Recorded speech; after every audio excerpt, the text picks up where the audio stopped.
some cash. So I have been not around for a while, but that's also because I've been working for a luxury retail store, and I've been really lucky to actually have these wines that I've tasted, which some of you might have seen already on Instagram, and I am now going to go through the review. So first up, yes, I'm going to put forward the best kind of groups of wine. That has to be the Chilean wines that I had set up as a tasting from the Don Maximano, the Senna and the Vino Chadwick. Some amazing top level Chilean wine that I personally put them up there with sort of first growth, second growth, kind of, you know, in the sense of the depth of flavour and weight that these wines have. They were beautiful, like they were really beautiful. Like it was really hard not just to sit there and have a good glass of this tasting of this wine and just be really happy with. Always looked forward to kind of these top end Chilean wines. They've been priced at around £200 to £300 a bottle, and they really are worth it. Like really worth it. Like when you've got some beautifully sort of silky tannins, it kind of goes into that dark, you know, plums, dark cherries, the leather, the meat, and then it kind of has a bit more of the sort of licorice touches towards the very back end, and the length just was brilliant, like, you know, during tasting. So my biggest delight was tasting those wines. The Chadwick was one of the best ones I tasted. I don't know sort of vintages between them, but really amazing selection. Next up is the Penfolds, and I think if anybody who's in wine knows Penfolds wine. From Australia, Penfolds had presented their whites and their reds, their entire selection, and they even presented a Grange, which was really quite something to taste. It was quite interesting, as much as I appreciate the value of what the Grange was in that sense of, again, a very smooth tannins with quite a lot of depth of flavour there. You know, it wasn't as tannic as I expected it to be, and they were definitely trying to make a wine which was in the same gravitas as sort of the French wines and their top wines that they produce. The 707 that they created, that I thought was really top end. I think it was just because it had funkier flavours that were going on there, and a bit more stewed cherries that were going on, and much more kind of baked fruit, and I loved that. It was really quite amazing. They did some interesting whites as well, which kind of made them stand out from other Australian whites that they did. But yeah, that was one of my favourites. Yeah.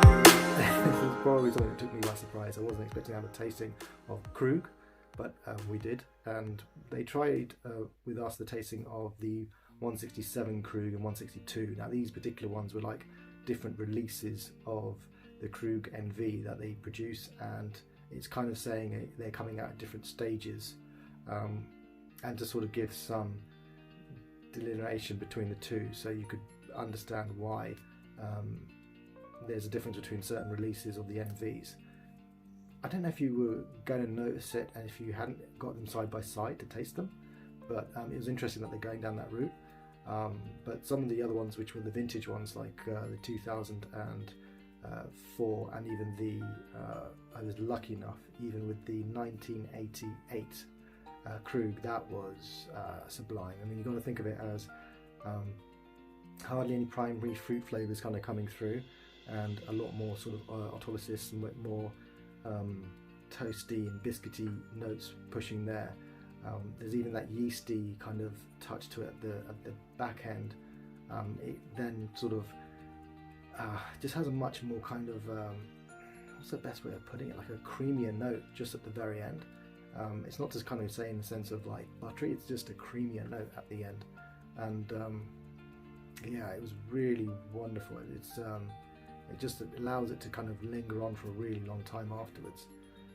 But it was like, I don't know how the best way of putting it is, like almost an apple pie, but without that kind of, without the actual apples, but that kind of the creamy part of it that you get from it. It's kind of that in some ways. Yeah, that was truly something amazing. In the next part, it was hard obviously to beat Krug, but we had some Gaja, which was again outstanding Italian wines. Their Barbarescas are known throughout sort of the wine world, and their reds and even their whites as well. it was quite interesting to see how specific they were with their vineyards and how much of an issue they made a difference between them. The Soren Tilda was, for me, outstanding, along the lines with the Costa as well. The unexplainable thing is that they still needed a lot more time in just to rest and to get the best out of them. So it was good to just get a really good idea of their expression, but I still kind of get set back by the costs of their reds. Like, it took me back. I was like, it's good, but it's just like, wow. I have to see on the price side of that, but there's no doubt it's they're definitely trying to make a statement with their wines. Finally is the Hurus.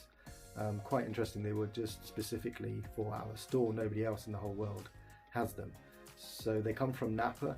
They're supposedly big sort of reds, being from Napa, but the Cabernet Sauvignon was a really elegant way of showing off a grape which I don't think I've really tried a style like that before. Like a full-bodied Pinot. It was really quite elegant in its style.